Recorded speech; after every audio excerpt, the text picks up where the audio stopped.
What is up, guys? Welcome back to the channel. Today we're back with another edition of reacting to your football hot takes. As you guys know, this is a fan favorite series on this channel, a series that's been going on for a minute now, and you guys seem to enjoy it, so I obviously enjoy making it as well. I'm so happy that you guys again submitted all your hot takes to the community tab post. Honestly, every time we do these videos, I'm more and more impressed by the amount of people that actually respond to the community tab post and the amount of people that want to be featured in these videos. It's honestly so humbling to me, so I want to thank you guys so much for that and for all the support so far on the channel. It honestly means so much to me. But yeah, man, enough yapping, because then I start going on these long tangents. Let's just start reacting to your football hot takes, because honestly, I cannot wait. The first take we have in today's video: Pedri is our best midfielder, even if everyone is 100% fit. I 1000% agree with that take. Because Pedri, to me, is in the conversation for best midfielder on the planet. Forget Barcelona or La Liga, on the planet when he's healthy. That's the only thing stopping him from being in that conversation with guys like Fede Valverde and Kevin De Bruyne. He's already in those conversations. But if he could just stay healthy for one season, for one full season, to me he'd be at the top of that list. And I rate Fede Valverde very highly. I think he's fucking amazing.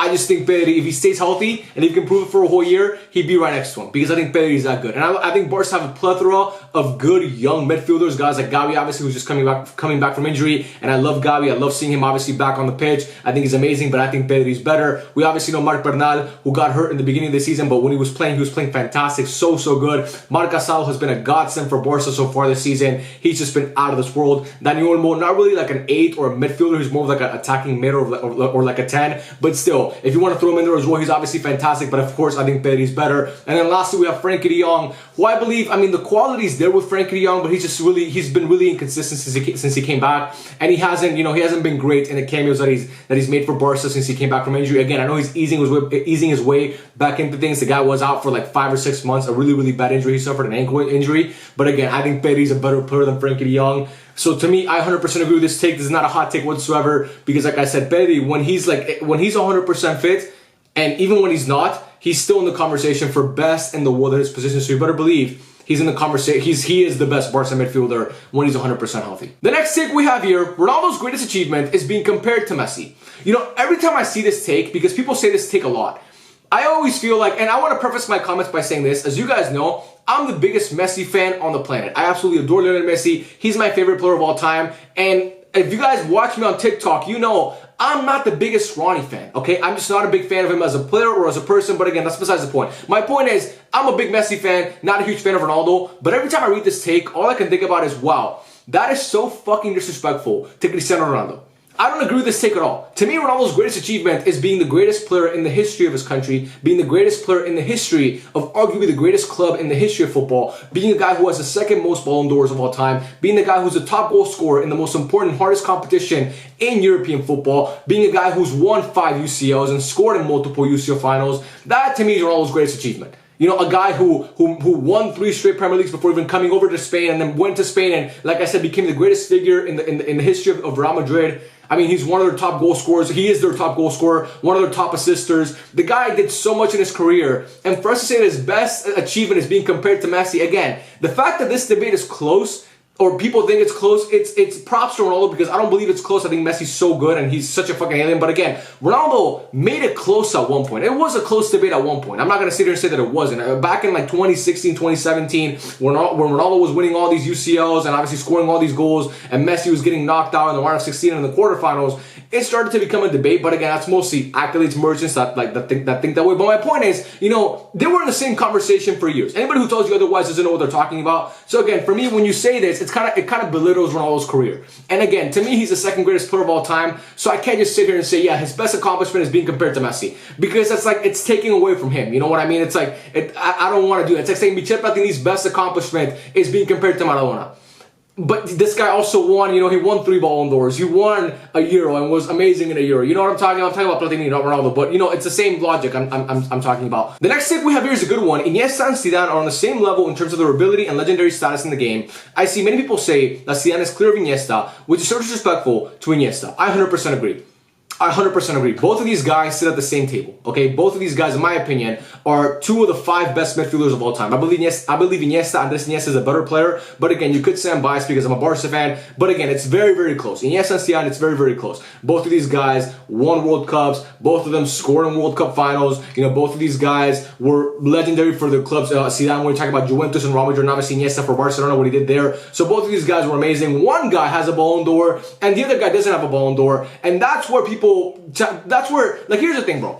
A lot of you guys that watch these videos maybe spend a lot of time on X and you're on football Twitter, and that place, and I'm saying this in the nicest way possible, is full of fucking idiots. Because anybody who tells you that Zidane is clear of Andres Iniesta is only saying that because one guy has a Ballon d'Or and one guy doesn't have a Ballon d'Or. That's their whole logic behind it. There's nothing else behind it. There's no substance behind that opinion. That's the only reason why they think that way. Because again, they don't actually go back and watch the games and watch how good Iniesta was and watch how good Zidane was and actually critique their game. They talk about, you know, one guy Ballon d'Or, one guy no Ballon d'Or. So fucking caveman logic suggests one guy better than the other one, when it doesn't make any sense. If you look at context, you realize that Andres Iniesta came second to winning a Ballon d'Or behind Lionel Messi, and the only reason why he didn't win a Ballon d'Or or didn't actually win multiple Ballon d'Ors is because he had to compete for the Ballon d'Or in the same era as 2 fucking aliens, bro, who were winning it every single year. And Zidane didn't have to do that. So again, for me, if you could think that Zidane's better than Iniesta, I'm not going to say that's a crazy opinion. Again, I believe Iniesta is better, but I understand why it's a debate. But anybody who tells you that one guy is clear, anybody that tells you, by the way, that Iniesta is clear of Zidane, they're tripping too. Neither of these guys are clear of each other. They're both, in my opinion, like I said, two of the 5 best midfielders of all time. But yeah, the only reason why people say that Zidane is clear of Iniesta is because one guy won a Ballon d'Or. But again, you don't want to argue with those people because they don't actually watch the game. They just read stats on Transfer Market and then spew their opinions on fucking X behind an anonymous profile. The next take we have here, Lamine Yamal starts in every treble-winning team to ever exist, no doubt. I don't know about that, bro. I'm a huge Lamine Yamal fan, but I don't know about that. And I'm not gonna go back and talk about the Ajax teams from the 70s or Celtic from 67 or PSV, all those teams that won trebles, because honestly, I can't be bothered to go back and look who their right wingers were. Honestly, I don't care. Let's talk about the most modern trebles, right? So, 99, it was obviously United. They had Ryan Giggs on the right-hand side. Do I think Lamine Yamal is a better player than Ryan Giggs? Honestly, and you guys might think I'm crazy, I believe Lamine Yamal is a better player than Ryan Giggs. I believe Ryan Giggs, and I can go more in depth about this in a video if you guys want, but this is an opinion that I have that's very strong.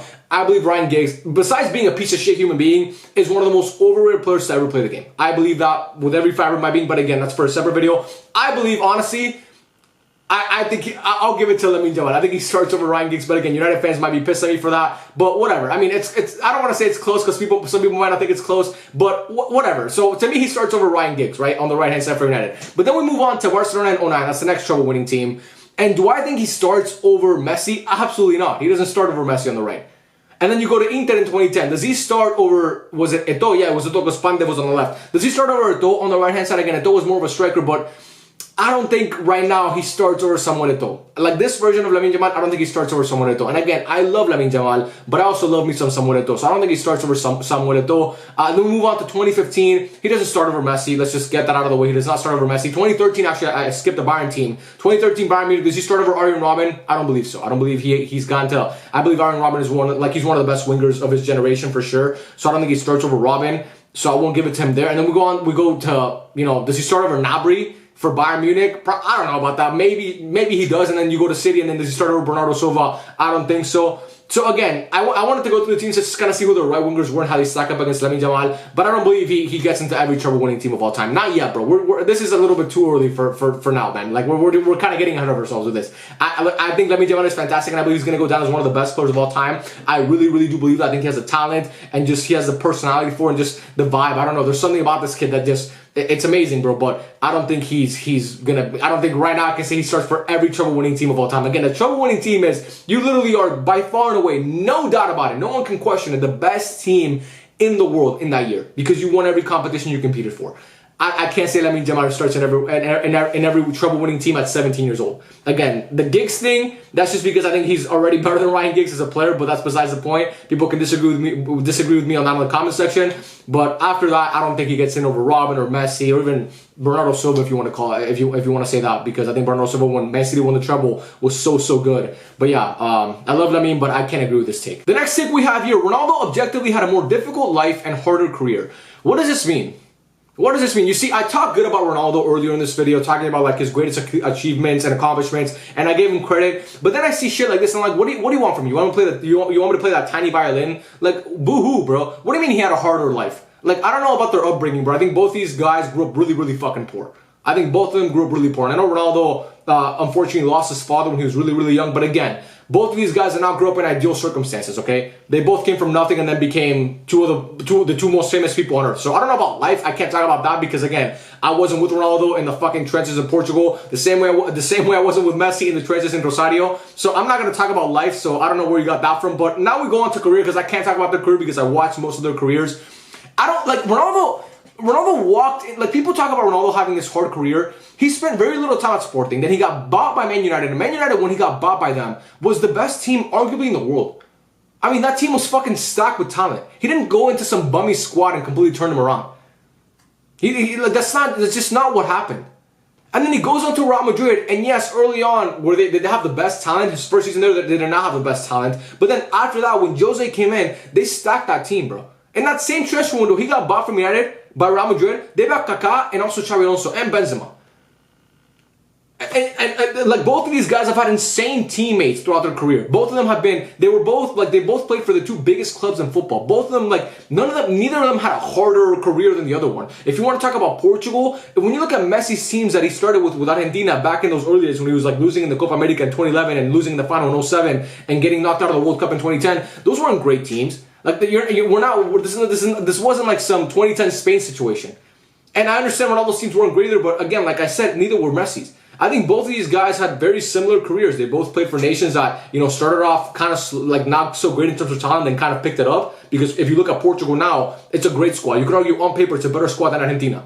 You could argue that 100%. And then, like I said, when you look at Madrid and Barcelona, both of those teams always have talent around them. So again, the life thing is just, that's totally, I don't know where the fuck that came from, but harder career, I totally disagree, man. I don't agree with that whatsoever. The next take we have here, this guy starts it off with saying, this is probably the hottest take ever. So let's see what he has to say. Old footballers that are considered legends from before the 80s are so overrated and will be considered amateur in today's modern football. I hate this take so much, bro. Oh my god. Allow me to rant for a second here, please. Honestly, guys, maybe this whole video has been a rant because I usually just rant most of the time when I talk. But anyway, let me just say this. Old footballers, when you look at their clips, they don't look that impressive. But again, no one ever gives them the benefit of the doubt. Those guys didn't have the medicine that's available to players today. They didn't have the technology. They didn't have the fields that these players play on. They didn't have the balls. I mean, I'm talking about like cojones. I'm talking about like the actual balls. The balls were heavier back then. The cleats were worse. I mean, like, these guys were like, again, modern football, these players look better because they have more resources. These guys didn't have as many resources and they were still kicking ass. Like, and you can only be compared to who you're playing against, bro.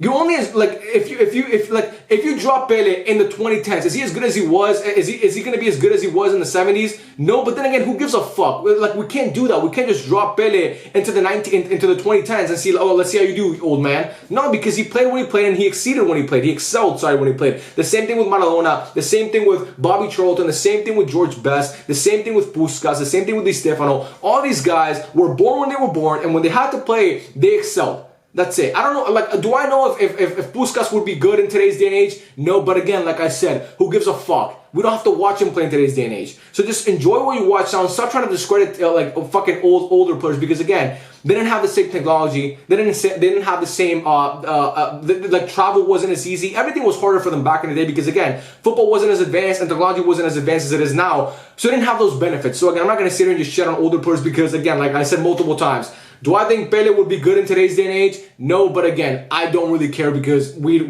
never gonna know. We're literally never gonna know. The next tip we have is a long one. I'm not gonna read the whole thing, but if you want to read the whole thing, obviously it's on the screen right now. I'm just gonna read the first part because it's really the most important thing here. Messi's 2021 Ballon d'Or was a clear robbery. Here's the thing: when you use the word robbery, you mean like it literally implies that Messi had he did not deserve to win the award in any fashion. He literally had no business even being nominated for the award. That's what robbery means to me. You can't just say robbery. You could say that Lewandowski deserved to win it and Messi wasn't the deserved winner. But when you say robbery, that word, it's a very heavy word. Okay? It's like saying I hate you. When you say you hate someone, that means that you really can't stand him for shit. When you say something is a robbery, you're literally saying he stole it from somebody else. Messi didn't steal any Ballon d'Or. Lewandowski was the Ballon d'Or winner in 2020. I don't care if FIFA doesn't recognize it. Every single football fan knows he would have won that award unanimously. He was far and away the best player in the world that season. 2021 is a different story. Just because he should have won it in 2020 does not mean he should have won it in 2021. Because Robert Lewandowski in 2021 had a good season, but not some insane season. And Bayern Munich, guess what? They didn't win the UCL either. And Messi actually won something with this country. I understand that Lewandowski plays for Poland. It's a lot harder to win that with this country. But again, Messi won the Copa America. And as you stated here, he was the best player in the Copa America. He was by far and away. I know Neymar was really good, but Messi was the best player in the Copa America. And when he did for Barca, I mean, if you compare Barca's team to Bayern Munich's team, who had a better team? And Messi still found a way to win the Copa del Rey with that team and dragged them, by the way, to that Copa del Rey win. I mean, I know Griezmann had a good tournament as well in that Copa del Rey, but Messi was the guy. So when you say robbery, that's the biggest issue I have. Yes, if you want to argue that Lewandowski deserved to win it, I have no issue with that. But when you say robbery, that's where it kind of rubs you the wrong way. And you don't want to get me upset, bro. You really don't want to get me upset. When I get angry, I see red and I start fucking throwing shit, man. You know what I mean? I'm just like, I have no control of my emotions. I'm very emotionally immature, and that for some reason is a flex as a man. You know, the fact that you get angry. So again, don't leave this comment again because I'm going to be really upset and you don't want to see me when I'm upset. Honestly. Like it's getting kind of, I'm curling my toes right now, and you guys can't see it, but my toes are curling right now out of anger. So again, don't leave this comment again. I don't want to see it ever again. The next take we have here is a good one. Mo Salah is the best Premier League player of all time if Liverpool win the league this season. Why does he need to win the league to be considered the best Premier League player of all time? If you believe Mo Salah is the best player to ever play in the Premier League, just say that. Just say that he is. Why does he need to win the league this season? What does that change? Because that's only legacy talk. Like, it doesn't change who he is as a player. The greatest player is legacy, right? So, to me, the greatest Premier League player of all time, the best legacy in Premier League history, is Wayne Rooney.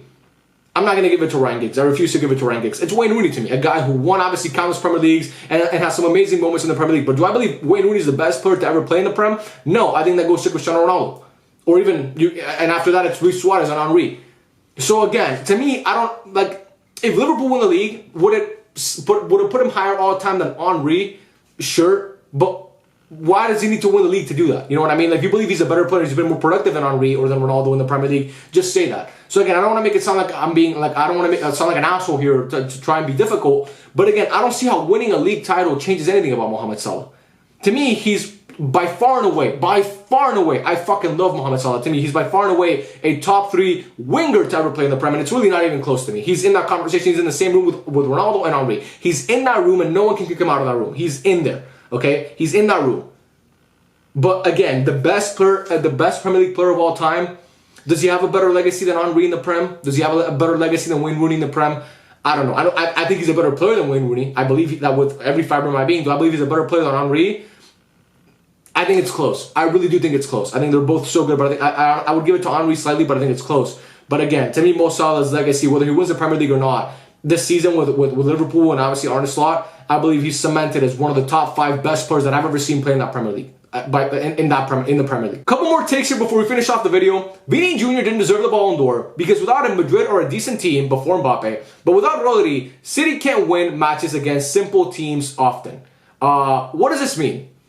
First of all, if you believe that Real Madrid win that UCL without Vinicius Jr., you're tripping. And to act like City are some bummy team without Rodri, yes, they're not doing well right now. But again, that's still a great squad. I mean, look at that squad from top to bottom. Ederson, Ruben Diaz, John Stones, Kyle Walker, who's kind of washed, but so he's still Kyle Walker. When you see him out on the pitch, you know he has that presence. You obviously have guys like Kevin De Bruyne and Phil Foden and Jack Grealish, who I don't know what the fuck's happening with him, but again, you have Jack Grealish, you have Erling Haaland, the best striker in the world. You have Jeremy Doku. You have a great squad. Mateo Nunes coming off the bench, Kovacic. I mean, you have a really, really good team. So I don't understand what this means. The Ballon d'Or is about who had the best season, bro. This is not the MVP of the NBA. Who's the most valuable player? That's not what the Ballon d'Or is. I hate this now because ever since Man City started struggling without Rodri, everybody's like, you see, that's why he deserved the Ballon d'Or. What does that prove?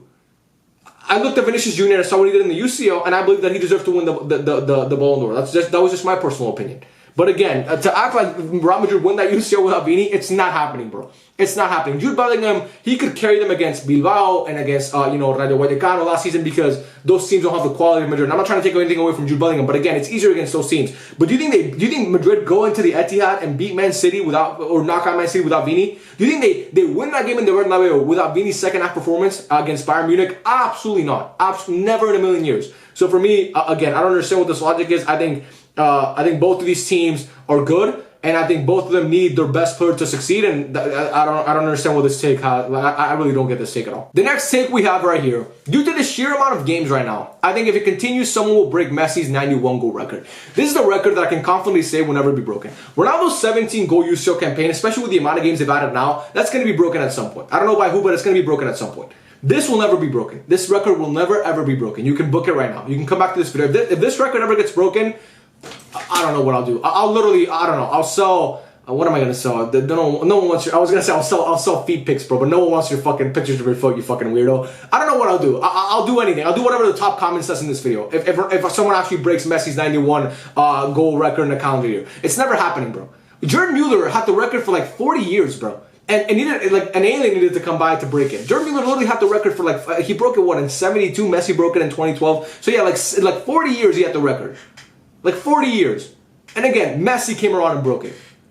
And if Ronaldo couldn't do this, no player's doing it now. Erling Haaland, I adore Erling Haaland. I think he's a fantastic player. I think he's going to go down as one of the best players of all time. Honestly, I believe that. Definitely of this generation. He needs service. There's a lot of variables that need to go well for Erling Haaland to score 91 goals in a calendar year. Kylian Mbappe looks to be completely washed. And, you know, I just don't think he's going to do it. Who else is there? Gyökeres, man, come on, let's be for real. Sesko, he's not going to do it. All these strikers that are good, but are not, like, this is, Messi was so impressive because he could go get these goals by himself, and he could also create for others, but again, Messi didn't need service to score 91 goals. It helps, obviously, but he didn't need it. Erling Haaland needs service. Kylian Mbappe needs, I don't know, he needs to be on side. Somebody, like, just get out, let's start with Mbappe staying on side, and then we can talk about him scoring 91 goals in a calendar year. I don't believe this record is ever going to be broken. I truly do not believe this record will ever be broken. And, you know, this to me is one record that will stand forever. And the final take we have in today's video, as of right now, I don't see any players capable of making it to legend status. Players like Messi, Ronaldo, Maradona, Iniesta, etc.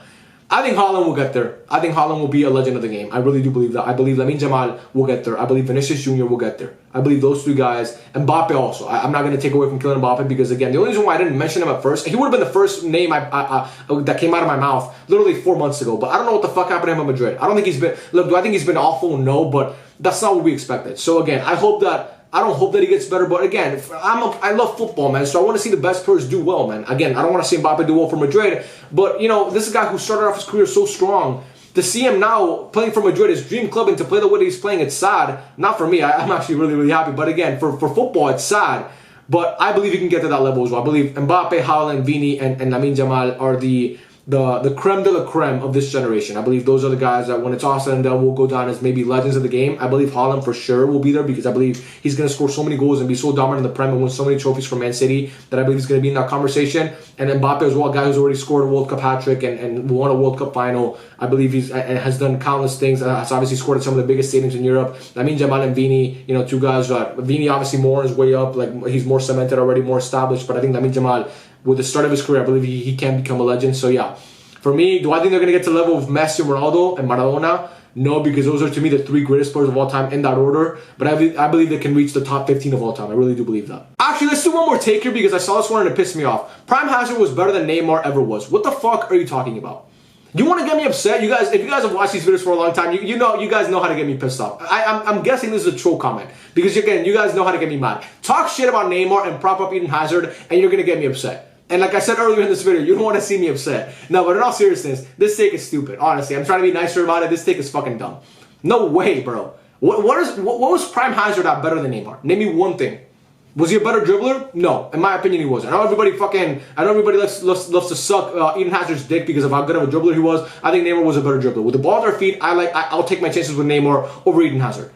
Was he a better playmaker? Absolutely not. Was he a better goal scorer? No. Was he a more versatile player? Could he play as many positions as Neymar? No. Literally nothing. Did he have a higher peak? No, never. But bro, name me a season that Hazard had that was as good as Neymar in 2016, 2017, or Neymar's first season at PSG, or Neymar's treble-winning year, or the season after Neymar won the treble. Name me one Eden Hazard season where he was that good and that productive and that impressive. You can't name me one. Eden Hazard had a good time in the Prem. He was in the Prem. He was the best player in the Prem. Look, bro, I get that. He was good. But yeah, man, for me, I think that this is stupid, honestly. That's all I have to say. This is stupid. And that, guys, is the end of the video. I appreciate you guys so much for watching. Shout out to everybody who left their hot take in the community tab post. It means so much to me. And yeah, man, I love every single one of you. Thank you so much for watching, and I'll catch you guys in the next one. Peace out.